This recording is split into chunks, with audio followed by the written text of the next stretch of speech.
ওমা, এই বাচ্চা কার? তোমার কোনো আত্মীয় স্বজন আছে নাকি? বলতে পারেন একটা দুর্ঘটনার ভিতর দিয়ে বাচ্চাটাকে পেয়ে সাথে করে নিয়ে আসছি। দুর্ঘটনার বাচ্চা মানে কি কইতেছ? ওর বাপ মা কই? আমার গাড়িতে ফালায় রেখে পালাই গেছে।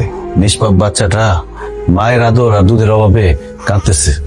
লম্পট প্রেমিক প্রেমিকার পাপের ফসল, যারও সন্তান। জি, এই বাচ্চারা তুমি বাসা নিয়ে আইসা কাজটা ঠিক করো না কিন্তু।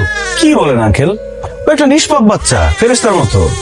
বাবাজি, তুমি একটা ভালো জব করো। তুমি বেচারা সত্ত্বেও আমি কিন্তু তোমার কথাবার্তা আর ভদ্রতা দেখে তোমার বাসা ভাড়া দিছি। কোনো সম্মান হানিকর ঘটনা ঘটাইও না। তোমার বাড়ি ছাড়া নোটিশ দিতে আমার খুব খারাপ লাগবে। কি ব্যাপার? তুই বাচ্চা আসলো কোথেকে? বস, আমি নিয়ে আসছি। তুমি নিয়ে আসছো মানে? আর বাচ্চা?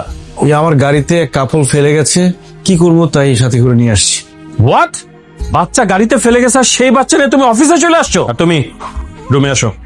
তোমার মতো এরকম একজন মানুষের কাছ থেকে এই ধরনের ইনসেনসিটিভিটি কিন্তু আমি একদমই আশা করিনি। আনলাম যে তোমার সাথে একটা আনওয়ান্টেড ঘটনা ঘটে গেছে, কিন্তু এই পরিস্থিতিটা তো তুমি ভিন্নভাবে হ্যান্ডেল করতে পারতা। নাম পরিচয় নিয়ে একটা বাচ্চারে নিয়ে তুমি সরাসরি অফিসে চলে আসছো।